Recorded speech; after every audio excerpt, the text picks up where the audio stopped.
momento storico.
Finale di un video che un amico, Genesio Serra, ha fatto su Liberato, e questa frase secondo me riassume benissimo il mio pensiero, il mio desiderio, ed è la seguente. Con questa vi lascio perché poi interverrete voi.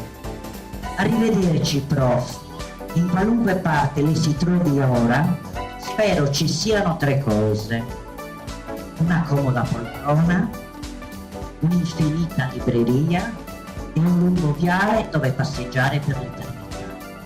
Grazie.